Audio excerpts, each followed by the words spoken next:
Hello, everyone, and welcome to the FriarLounge podcast. My name is Mark Collier. I'm joined tonight by Nick Recchia and Jorge Arce. Gentlemen, welcome to the show. Thanks, Mark. How are you? Doing good. 2021. We're getting ready for some baseball at least. That cheers me up. George, how about yourself? Oh, I'm doing great, guys. Padre Baseball's here, and stoked to get this podcast going and talk about the upcoming season and the big changes, man. Let's go. Just for us, in the sense of time, tomorrow is the first spring game. Adrian Morjon on the hill, so excited for that. But guys, we have a couple of topics to talk about tonight. One, Nick, you wrote an article earlier this week and kind of touched on the financial situation and the history of the Padres. And I'd love for you to just kind of like recap that article a little bit for us, but maybe open up a broader discussion about what that means and where we are today. So maybe I'll kick it off to you and just love for you to kind of recap what your thinking was when you wrote that article, but I think more importantly, just open up this discussion about where we are in this just unprecedented time as Padre fans. Yeah. All right. So, thinking about where the organization has been, I put this in the article, I go, to understand and to really appreciate where you are currently with Peter Seidler and this ownership group, you have to understand the past. You have to know where we've been as an organization and where we've been really as a city. So with the Padres starting in 1969, the very first owner this organization ever had was a gentleman who kept the team for 5 years, and within the first 5 years of owning the team, tried to move them to Washington, D.C.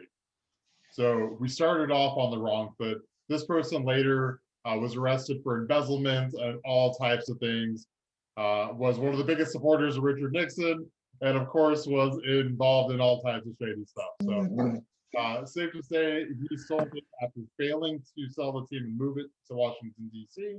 He sold it to a businessman named Ray Kroc, and luckily Ray and his wife Joan kept the team here. And definitely one of the most interesting things I think I found during the research for this piece, after Ray died in January of '84, right before the season, the very first playoff season, by the way, in San Diego Padre history, and of course, our very first World Series appearance that year. After that, Joan kept the team until the 1990 season. And one thing that a lot of people don't know about, Joan actually tried to donate the team to the city of San Diego. San Diego Padres were very close to being the Green Bay Packers of MLB. But there was one big problem with that. MLB would not allow that to happen. So, but it was definitely one of the more interesting things to know about things in Padre history. But we've all heard we're a small market. We are not a big city. We're not a big team. We're never going to spend a lot of money with the big guys. And you've heard San Diego discount thrown more times than we could probably even count over the years. And it's not just baseball. You've seen that, like I said, as a city. You've seen a professional NBA team leave with the Clippers. You've seen a professional NFL team in the Chargers leave. The Padres are the lone Big Four sports team in town. And at the end, I kind of come full circle with really almost 50 years of ownership groups saying the complete opposite. Peter Seidler stepped up to the plate in this current ownership group and said, we are not a small market. It's funny how everybody tells him and his ownership group what they should be doing with their money, how they should spend their money. And you can't do this. You shouldn't be able to do this. What are you doing with your money?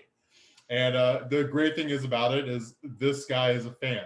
And these people in this ownership group, they are fans. And they understand to make money, you got to spend money. You got to put a quality product out on the field that people love. And I'll tell you, this fan base, they love them some Padres.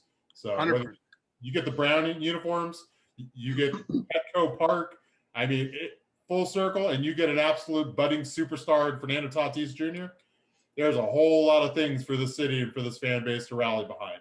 And this is just the beginning.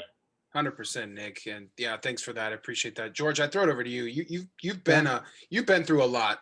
We've been through a lot as fans for a long time as well. Just I'm thinking about I'll tee it up to you with just thinking fire sales and all the things that Oh, we've yeah. been through as an organization. Give me your thoughts on just where you've seen what you've seen from this team and where we're headed and where we are at present day. Yeah, well, first off, Nick, great job on the article. Definitely hit home, just with all the changes. But at the end of the day, guys, it just seems like for many, many decades, the fans were more interested in a championship than the ownership. And I think it's gone through some waves. I think the Crocs were some good owners. The payroll wasn't there. It hasn't been there until recently. Then we do, the Tom Werner. And something I learned from the article, Nick, was that Joan Kroc tried to sell it to the city. I forgot about that. And there were rules against that, right? So they had to go to option B, which was Tom Werner and a group of minority owners that at the end of the day looked at it as a business, right?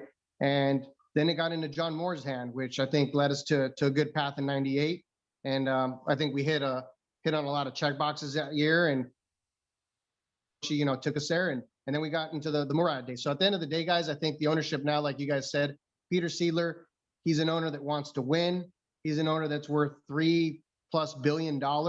So he's got the money to spend on his team, on San Diego's team. And for the first time in a long time, man, you got the owner, the GM, the coach on the field, all on the same page. And as I've talked to you guys, at the end of the day, championship teams like the Patriots, the Saints, teams like that and other pro sports, they win championships because everyone's on the same page and they're willing to spend money on guys that are going to take them to that next step. So I'm extremely, extremely excited for, what's going to happen in 2021. And guys, this is crazy. We're forecasted to be we're the number 2 ranked team in all of baseball. Like, when as fans have we been able to say that with, without even questioning it? Because they're going to win some games. They just got to parlay it on the field, and we're definitely set up to win a lot of them. So super jazzed. Yeah, absolutely, George. And I'm just thinking about it from my perspective. I became a Padre fan in '84. Unfortunately for me, just to have that experience and seen a lot through the years. But Tony Gwynn was really the only guy who was off the table.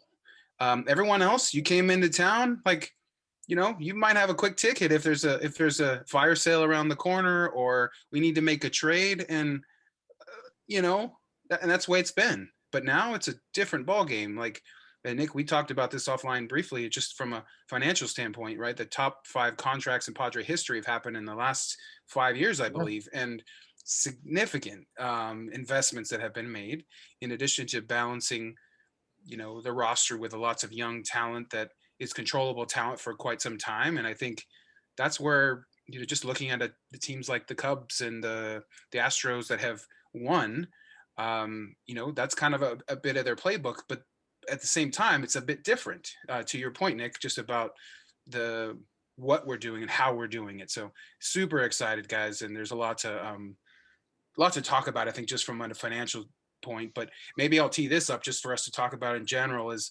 the Tatis contract, I think, is significant for all of us in many ways, just given he's a 22-year-old young superstar. We're going to be much older guys when that contract is finally up. Just love to know, like, I think that's the last contract that just means a lot to us. It shows that, like, all-in commitment. Feel free to jump in, Nick, George. I'll just make this open dialogue about just what this Tatis contract means to us. I think come on now, for a fan base, this is a snake bit fan base that, I remember talking to my own wife about, like, when in previous years, do you want a jersey? Why would I want a jersey? The guy's not going to be here long enough for me to wear it, probably. And honestly, it's been true. And you look back, you mentioned the fire sale days, the Gary Sheffields, the Fred McGriffs, the Kevin Browns, the Steve Finleys. They don't stick around very long. Even like the hometown kid from Eastlake High School, #1 overall in 2000, Adrian Gonzalez. And then you had to see him win, not only in Boston, but you had to see him win up to 5, and that really hurt. Mm-hmm. Nick Peavy, win in other places. His best years were as a Padre, but right now, when he looks back on his career, like, you can look at his Twitter and stuff like that. He looks back at his time as a Red Sox and his time as a Giant, not his time as a Padre. And that's sad. And that's what this fan base has dealt with. So what does the Tatis contract really mean? It's a commitment that this guy is going to wear this uniform for his career. This is going to be the Tony Gwynn of this generation. I know that's a bold statement because Tony's a Hall of Famer, and Tony will always be Mr. Padre. But Fernando Tatis Jr. is carrying that torch from Tony, and he is going to be the face of this franchise. That an entire generation of kids are going to grow up. They're going to grow up watching Fernando Tatis, and he's going to make an entire generation of kids not only fans of the San Diego Padres, but fans of baseball. Yeah. And generational talent. George, go ahead. And he's already doing it, guys. I mean, yeah, the reality is that contract works for everyone, and you hit it on the head, Nick. The word's commitment, man. And again, it's not just from Fernando. It's from Manny's commitment. It's from, the GM's commitment. Everyone's committed. It's a 3 to 14-year window. And but Fernando, he talked about it with Tony Gwynn Jr. on the 97.3 the other day. He wants, he's not shy to talk about the statue. And some people might think that's arrogant, but man, that guy wants to put a staple in town. He wants to win a World Series. And he said, I want a statue next to your dad. And I think that's super impactful. Everyone's on board, and that kid, he's happy to be here, man. And he hits all the check boxes, man. He's not a 5-tool player. He's a 6-tool player. And he builds the clubhouse. And they asked him the other day, do you have free agents that have reached out to you that ask about San Diego and coming here? And he said, absolutely. So before, this was just a town where people would just end their careers here, a la Maddox, a la Piazza. And, as fans, we loved it, man. I mean, big names in our city, but we were a sub 500 team for a long time. And now we're going to win some ball games, and we're going to do it with some studs in the lineup, man. And shoot, man, we're a stacked team. And the funny thing is Preller's not done on the phones, guys. And we know that, but at the same time, we got to make sure we're not giving too much on what we need. We got to make sure the guys in camp right now are a championship team, in my opinion. But, we'll talk about the rumors in a little bit of the guys that have been floated out there. But at the end of the day, the contract was great for all parties, I think. And Tatis is going to make his money off endorsements, which he already has, I believe, an Adidas, a Gatorade, and fill me in on the last one. I think BMW. I think it's BMW. Right. Yeah. Right. And I would say, I think from, it's to your point, George, it's a contract that works for both parties. And, realistically, 5 years from now, that contract's going to look pretty solid, right? And from just a value standpoint, right? They're paying him, better than what he would have probably have received if they had waited until he was a free agent. And I don't believe that there's a crossover of Manny and Tatis making $30 million a year. That's a crossover, which is just smart to tee it up that way. So you're giving the organization flexibility when it comes to the next, call it, 8 years with Manny. You've got the left side that's just probably going to be the best left side of the infield in the major leagues for quite some time together. Obviously, the most valuable from a dollar standpoint as well. But maybe we could shift real quick from just thinking about the financials, right? To I would say this is also a bit on the financial front, but just like some of the upgrades, right? In terms of, obviously 2020 was a successful shortened season, right? Padres took a step forward with the inclusion of Jace Tingler, the flurry of moves that were made back in August. And then, of course, Preller ends the year on a fine note by adding 2 big arms in addition to a third arm, early in January. George, I'll kick this one over to you. Just like thoughts on the big 3 arms that came in. And then Nick, maybe I'll let you talk a little bit just about like some of the other additions and how things are going to shake out. So George, let me know your thoughts on just like the 3 new arms that we brought in. Yeah. So, I mean, let's talk about Yu Darvish, man. I think that was just a good opportune time to where the Cubs were trying to shave some payroll a little bit. And, that ownership changed a little bit. And I'm not quite sure where that Chicago Cubs are trading guys like that when they have the money. I mean, a team like that prints money, but we took advantage of it. And we gave up, a handful of prospects with a lot of upside, but we get a guy that comes out with 6+ pitches, 4 of those that fall off the table. And when Yu Darvish is on, man, and he's in that, he's in the top talk for Cy Young every single, year for the past few when he's on. I want him in my rotation in the playoffs. man. And the last time he had a rough outing, it was against the Astros during their cheating scandal. So we don't know what those numbers really look like, right? And he sacrificed a lot of contract, I think, because of that happening. But at the end of the day, you Darvish in our rotation, nasty. So love it. Blake Snell, you guys know me. I've been a Blake Snell for a long time, and for me, I always talk about, yeah, we'll make the playoffs, but it's when you get against the Dodgers. And Blake Snell showed well against the Dodgers. He makes hitters look uncomfortable in the box, and he's got a big swing and miss rate. So love me some Blake Snell. He's a gamer. He wants the ball for all 9 innings.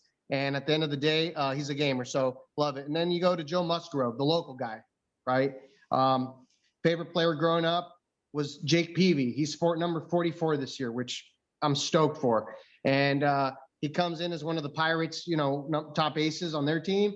And I think he's coming in here in a comfortable, call it what? I'm going to guess he's going to slot in the 4-hole in the rotation, which I'll match him up against anyone in baseball in a 4 rotation. So excited about the 3 pickups, man. And I think he's ready to win and excited for what San Diego's got going on. So Yeah. Big contributions from those. And let's finish up the rotation. I mean, Lamet and Paddock or Gore, how are you going to touch that? Yeah.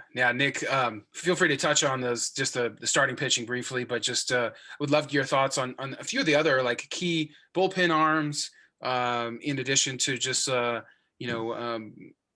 Kim, who came over. I think he's an important guy that we should at least be talking about. Just a little bit of an unknown, but super exciting. I think Padre fans are excited for what he might bring too. Yeah, I mean, the starting pitching is going to speak for itself. I mean, you have a total of 4 guys in the starting rotation that have made opening day starts before. So, and that the guy who might be the most talented in the entire group is the one who has not in Dinelson Lamet. So yeah, that speaks volumes. We'll start with the bullpen. So really bringing back the same bullpen as last year, but a couple pretty big additions actually. And of course, Kirby's no longer here. Trevor Rosenthal signed with Oakland, Kirby to Toronto. But you bring in Mark Melancon, who pitched a lot of high leverage innings for a league championship making team in the Atlanta Braves last year. So he's not going to blow you away with velocity. He's not going to blow you away with pure stuff. But man, guys do not square him up. He gets a lot of soft contact. So you want that ground ball. You want that weak pop-up or fly ball, in a key spot. That's his MO. And the complete opposite kind of a pitcher is Keona Kella. So he's had some injury history, and a little bit of volatility in terms of interactions with the opposing team sometimes. But in terms of pure stuff, I mean, he's somebody who can bring it mid-90s with a really strong curveball. So, and really when it comes to expectations, you still have a healthy Emilio Pagan. You still have Drew Pomeranz. By the way, on the MLB Network, the Shredder voted him the number 2 reliever in Major League Baseball coming into 2021. Nice. So the bullpen's pretty stacked, and still the dark horse in the pen for my money. 2, one from the right, one from the left. Mr. Austin Adams, who, when he came back, he probably came back a little rushed last year based on what Jace Tingler said so far in camp. His velocity in Seattle was more or less 95, 96. He was hitting 92 more or less when he came back. So if his velocity is back in the 95, 96 range with that slider, that's definitely a candidate for the back of the pen. And then, of course, we've been talking about this kid for the last 2-3 years. Came over originally in the Will Myers deal, Mr. Jose Castillo. So you talk about power stuff from the left side from the pen. He's probably, in terms of best pure stuff from the left side, in a top 10 for left-handed relievers in Major League Baseball. The stuff is that good. He's got to stay on the field. If he does that, Padres are going to have a dynamic pen. Now, in terms of the position player group, it's a luxury to have. We're bringing back the exact same starting lineup that we had last year. But instead of resting on the laurels, AJ Preller has doubled down on it. So we bring back Jerkson Profar, who as of right now is going to be a bench player. He's going to be a super sub, possibly in the infield a little bit, and then of course in the outfield. And then Mr. Ha Seung Kim, who was a superstar in the KBO, in the Korean Baseball League. He, in Korea, played shortstop. Here in the States, he's probably going to share time at second base with Jay Cronenworth. And from the news from camp early on, he's going to find himself probably with a little bit of time in the outfield. So getting acclimated, but one of the big things on players that come over from the KBO is how quickly can they adapt to higher velocity. They just don't see it in the KBO. I think the average fastball velocity is usually 90, 91. Here in the States, I think the average fastball velocity is now over 94. So there is going to be a little bit of an adjustment period. At the same time, he's an athlete. He's a little dynamo. You look at that stature, and it is a stout build. So he's got a lot of pop in there. So kind of a quick twitch athlete, we should say. And then one big area that was a night and day difference from the 2020 roster to begin the season to what the 2021 season is the catching group. And I want to make sure we address that. When you started off the season last year, you have, and I hate it. Oh, don't remind me, please. Please don't remind. Okay. Well, do it quickly. Do it quickly. So we had Francisco Mejia, and we have that other guy that now plays in Cleveland. I'll just leave it at that, okay? With Austin Nola and Victor Caratini, the catching corps has been upgraded dramatically. I mean, it was an offensive black hole for the organization last year in the first half before the Austin Nola acquisition. So now your backup is night and day better than any of the catchers you had in the first half of last season. So huge upgrade, not only offensively, but I'll tell you, defensively, Caratini is typically been Yu Darvish's personal catcher. They're going to continue that this year probably. You already have great rapport and great results, obviously. And then with Austin Nola, he did an amazing job last year on the fly, learning an entire 100%. So now with the full off season, with an ability to have a normal camp, the expectations is, he's going to really break out this year. So that's one of my picks to click right there. One of the things that stands out to me just about the team and the way it's been constructed is just the flexibility. If you think about the players that we have on the team, pretty much feels like everybody, when from a position player standpoint, maybe outside of Hosmer, can play multiple positions, right? If you're thinking about Cronenworth, right? How many, 5-6 shortstops on the roster, right? Yep. We've got, Caratini can play first base. Even O'Grady, right? He's getting time in tomorrow's game at first base instead of Hosmer, which and there's just flexibility. We're even talking about getting Tommy Pham time in center, which could be interesting. I don't know about that, to be honest. I feel like if there's any weak player defensively, I think he might be that player. Certainly happy Pham's on the roster, and I think he's a short-term play, but provides leadership. Hopefully he's healthy. And I think there's one question that we probably still need to address is the DH is, it seems like it's not in play, but as of last year, the DH came into play right at the end, right before the season started. And now it's currently one of those negotiating chips, right? Of just from the bargaining that's happening. And I think we can all agree, at least I think, George, you and I've talked about this, and Nick, I'd love your understanding from just your thoughts on the DH, but I believe none of us want to see pitchers holding bats anymore. We've kind of left that period behind, and with the bats that we have on this lineup, it would just be a travesty in my mind to see, a guy like Jorge Oña, who might be able to contribute this year, not be able to contribute simply because we got pitchers with their bat in the hand. So maybe you could talk about that real quick, just thinking about, the roster flexibility that we enjoy, but how that might handcuff us a little bit if we don't have the DH. Well, I mean, it's a bad move for MLB to not exercise the DH. In a season where starting pitchers are going to be taxed more than they ever have before, going from a 60-game season to a full 162, there's already a ton of injury risk. There's already a ton of that. Why risk it even more? A great example. I mean, I'll give you the Atlanta Braves. Mike Soroka. He's working his way back from an Achilles injury. If he has to swing the bat and run the bases, he might not be ready to start off the season with the major league team. He might start on the disabled list. I mean, that's a huge bump for them to start the season. If who's probably their number 1 or number 2 starting pitcher isn't ready to go because he has to take at bats. And I'll tell you, for as good as Yu Darvish, Blake Snell, and Dinelson Lamet are on the mound, it is absolutely dreadful and scary to see them with a bat in their hands trying to lay down a bunt. When you see a major league professional hitter like Eric Hosmer, who bunted incorrectly last year and took one off the finger, broke his finger, and was out for 4 to 6 weeks. The last thing you want is for Blake Snell to be up there doing the same thing. And guess what? He's out for 6 weeks because he was trying to lay down a bunt. Nobody wants to see that. It's boring. We talk about entertainment. We talk about speed of the game.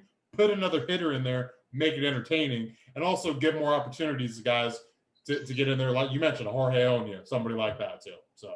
And George, it's contrary to what the MLB is telling us, right? We want to make the game better. We want to bring more fans to the game. It's like, it's really putting a bat in the pitcher's hand doing that? Like, come on. Yeah, I mean, we've seen the stats, man. I think the hitters, when pitchers are in there, it's a 144 average versus a 280 something average when non-pitchers are in there. And it's just sad because I think Manfred, and the union have failed us on this, because actually I think Manfred offered the union the option of extended playoffs and the DH. And when they say that, oh, we want to do it for the fans, but yet they're not negotiating that way and they're using the DH as that chip, the fans pay for it. Ron Fowler had to sit down with fans a couple years ago after one of those cool amateur games. And he said that he was a purist. And I think before we all were in that boat too, that it takes a sense of managing an NL game. But when you have some of these pitchers who are groomed to just be pitchers out of high school and they don't pick up a bat at all, then how do you expect them to hit major league pitching with movement? It's not fair. And before, as Padre fans, when our offense wasn't there, you're taking a handful of at bats, and no knock on the poor guy. We'll just say the name Hedges, or certain guys that are automatic outs. But when you had a pitcher and Hedges back to back, it's a dead inning. So you're killing a third of the game with pitchers in the lineup, guys. So at the end of the day, the DH needs to be there. We know it's around the corner. Unfortunately, we're not seeing it this year. But again, I expect to see it after the negotiations are done. But yeah, the fans are paying for it. And yeah, I don't want to see, Blake Snell take an inside fastball against Kershaw off the finger, I don't need to see, Darvish rolling an ankle at second base. Like it's silly, but we'll see what happens. I'm sure the, Jace and company will keep the guys in proper position to, avoid as much injury as possible. Yeah. So go ahead, Nick. Real quick, Mark, I apologize. Okay. There's a strong chance MLB, through pressure from the organizations in front office, I still think there's a strong chance the DH does play this year. At the last minute, you think it'll get in there? I just think there's so much, like I said, there's so much injury risk for starting pitchers already that for the teams to take on additional risk through running the bases, through swinging up there. I remember Tyson Ross swinging a bat and dislocating his shoulder, being out for the rest of the season. Yeah. There's already a ton of risk. There's no reason to jeopardize more of a team's chances of success through something that nobody wants to see anyways.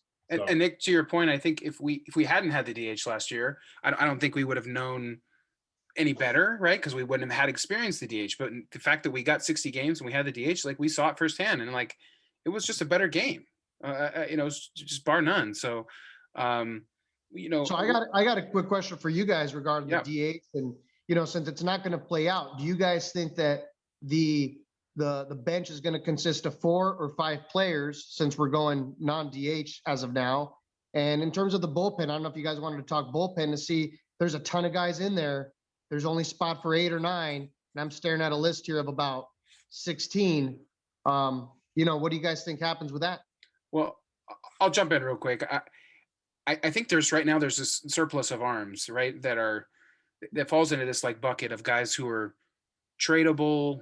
To me, it's like, maybe a year ago I wouldn't have thought this, but just thinking like Guerra, Stamen, Williams, guys like that. Like, I'm not saying they're going to be sent off, but like you only have so many roster spots, right? And like, to me, Guerra's a live arm that I think brings value to our team, but I think he probably brings even more value to someone else's team at this point. And, as many guys as we have sent off from a minor league standpoint, like guys like that, and even Stamen, who, I feel like Mark Melanson is a guy who maybe potentially replaces him in just terms of his innings, because they're similar pitchers, and a contender maybe in the National League East or even the American League could probably benefit from these guys. So that's my first thought. But I don't know. And Nick, you jump in here. That's my initial reaction, just in terms of like, we have the surplus of pitching, and not everybody's going to make the club. True. And I'll say there's also a very strong possibility with 24 games being played in the first 25 days.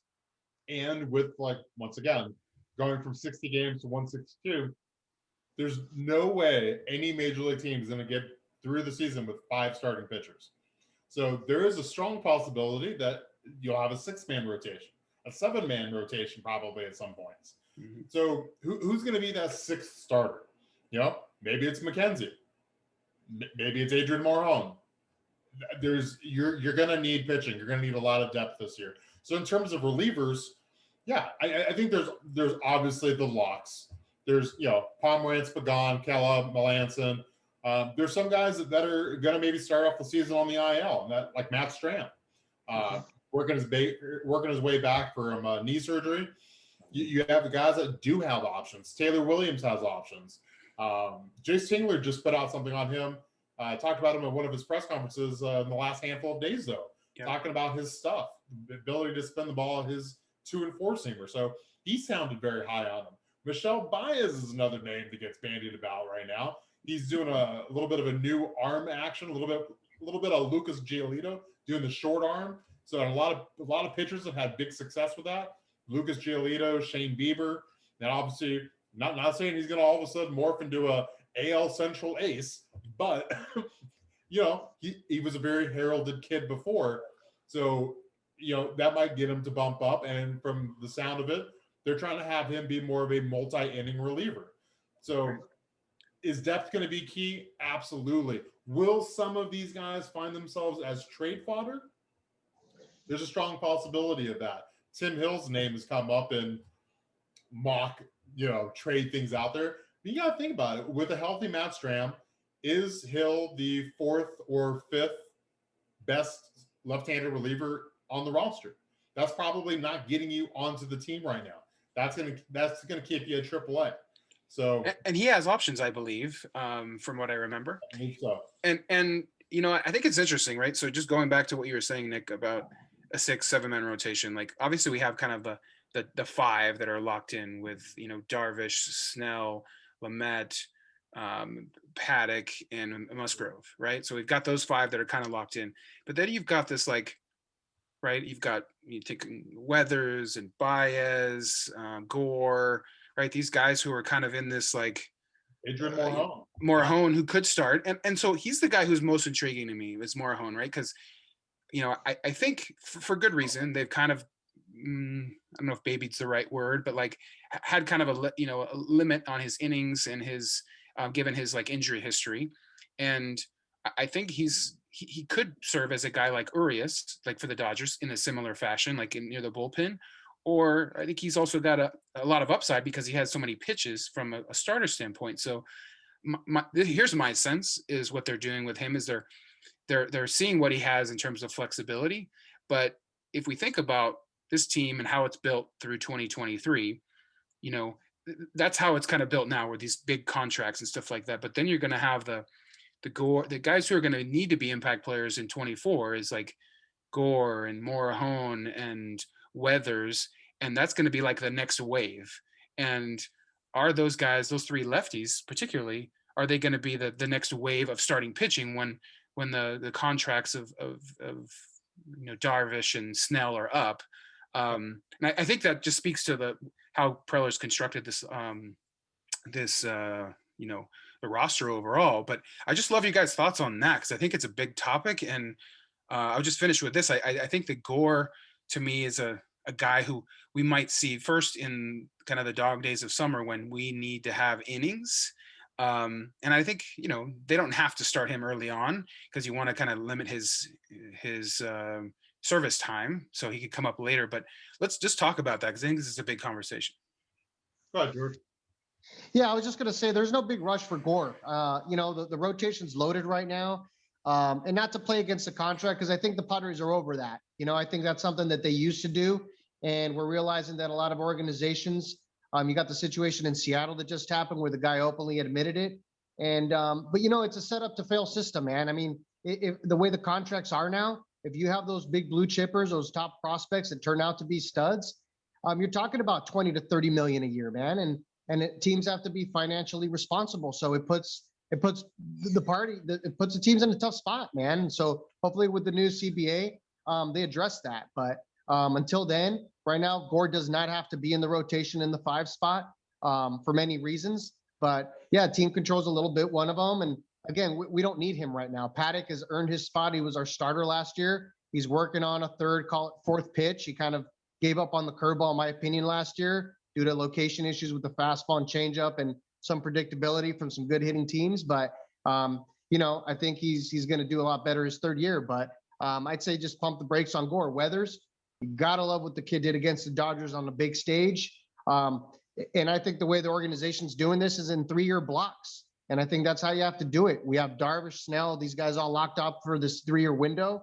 And if they want to stay along and they're still producing, sweet. If not, you got the wave of Gore, Weathers, that whole group coming up, man. And it's, again, the team is set up for success for the next decade plus. And it boils down to the initial part of our cast here, man. It's the ownership. They want to win. They're doing it smartly, strategically. And you're going to see a lot of other teams hop on this, dude. The Dodgers have actually, started to kind of follow similar suit with the short contracts. Yeah, Nick, what do you got? Yeah, Mackenzie Gore, the good ones come fast. That's what AJ Preller's kind of famous talking about, the top prospects.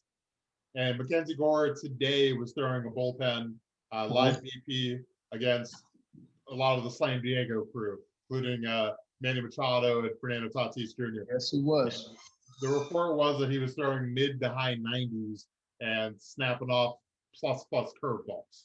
So if he's doing that against that lineup, he could do that against a lot of lineups across Major League Baseball. Because that lineup that he faced today is going to be as good or better than any other that he's going to face in this league. So if you dominate that lineup, you're going to play against Major League Baseball, and he will find himself in a rotation spot sooner than later if he continues to perform like he did. And I think it goes back to that flexibility, right? Just having that depth is just so key. Knowing that, and maybe this will be our last topic here, is just knowing that the team at North, right, LA, is, a stacked team as well. They have a lot of talented players, and I think in a lot of ways, Preller looks to kind of measure the team that he's built based on the roster that they're facing. I think one key note that they added Trevor Bauer. I've been vocal about saying I feel like he's, really brand over baseball. And I think, I was in on Bauer as a guy that we might look to add just because I feel like he's talented, but not $40 million talented in my mind. But right. I think for the type of team and the cohesiveness that this team is built, that Bauer would have been a detriment to our team. So I'm glad he went to LA. And they get to deal with that. But I just wonder, we don't have to go too far into this, guys, because I think this is a much broader topic, but just would love to get your quick sense of just have we closed the gap? Is this, we had 19 games against this year? I feel like it's pretty equal, and health and, grit and things like that are going to make the difference in terms of how that season series plays out and ultimately how we end this season. Love your thoughts there. George, I'll start with you. Just really quick, guys. Quick answer for me is a yes, we've closed the gap. The Dodgers, in my opinion, outside of Bauer, lost Kiki and Jock, good role players for them that won a handful of games. So in terms of the Padres, there's more stability and more questions answered. Like Grisham, we didn't know what Grisham was going to be, right? Well, we know what he is. He's a Gold Glove center fielder. He's locked and loaded for center field for all plus games, right? Stability at catcher that we touched on. Nolan Caratini, good there. Another year of Manny, Tatis, Hosmer. We got Cronenworth. So we have more stability with the team now. And, let's talk about we just talked about the rotation. Rotation's a rotation we've never had in our history of baseball. So I think all those generous upgrades And the Bauer upgrade, to me, I've told you guys this, he took the place of Dustin May or Gonsolin, guys that really gave it to us, So how much do we really lose there? I know those guys slide into the bullpen, but for me, we made dramatic step ups and the Dodgers haven't. So I definitely think we've closed the gap on the two teams. Nick, what do you think, man? Yeah, I mean, adding Trevor Bauer, come on, there's no doubt he's a good pitcher.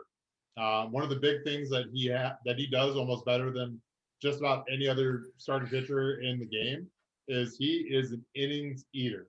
And in a season where you're going to need that, that's going to help him a lot. Is it going to be a 6-man rotation in LA during probably long stretches? Absolutely. So unfortunately, you're going to see Dustin May in that 101 mile an hour two-seamer. I don't think he's going away anytime soon. Tony Gonsolin in that splitter. But is it an arms race in Southern California finally for the first time in many, many years? Yes, it is. These are not the little brothers down the 5 anymore. This is a battle, and it is a war of attrition. And when we talk about where we're at as two organizations, I mean, these are projected to be the 2 top teams in Major League Baseball this year. So there's going to be some very highly contentious games either at Chavez Latrine or Petco Park.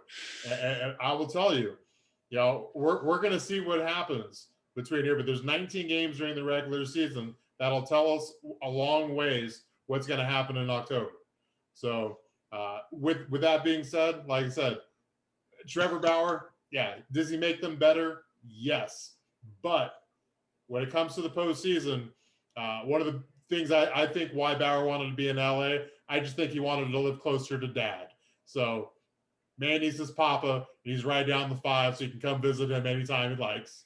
And from there, Manny will be able to come up and visit, tuck him in at night, sing him a bedtime story. So 2021 is the year of the Friar. So I love it, Nick. And just to add my 2 cents on the Dodgers, like certainly a talented team. George, I think you made a great point about just the depth they lost from a bench standpoint that they haven't replaced yet. And I would also add that, like, I feel like there's going to come a time with the youth and the swagger and just like a lot of Padres are kind of in their prime. And you've got some Dodgers, thinking about their rotation, right? They've got some young pitchers, obviously, who bring a lot of value to that. But thinking about like Price and Kershaw, a lot of miles on those arms. And there's going to come a time, just like with Bumgarner, anybody like that eventually those miles kind of catch up to you, right? You get to the mid 30s. Just thinking about Kershaw, like we talked about this before. He benefited last year on a 60-game season, being able to be fresh after not going 162, being ready to go for the World Series run after only having a 2-month season. If that had been a full season, would we have seen a healthy Clayton Kershaw? So certainly we will never know that, but I think it's, and then Price coming back. Price coming back is a big unknown. I think there's a thought that, having a year off, maybe that benefits him, but a full year off and not having pitching and then trying to go 200 innings, like, is that even feasible? So I think he's a bit unknown. So I think that benefits us is we just don't know what we're going to get from them. And I just think they're older players and there's going to be a decline at some point. So with that, gentlemen, I'm ecstatic that baseball's around the corner. Tomorrow is the first spring training game. We are approximately a month away from baseball. We'll do one more of these before the season kicks off, but excited for baseball and appreciate the time, and let's go Padres. Let's go Padres. Like I said, 2021 year of the Friar. Let's go. George, any final thoughts here, buddy?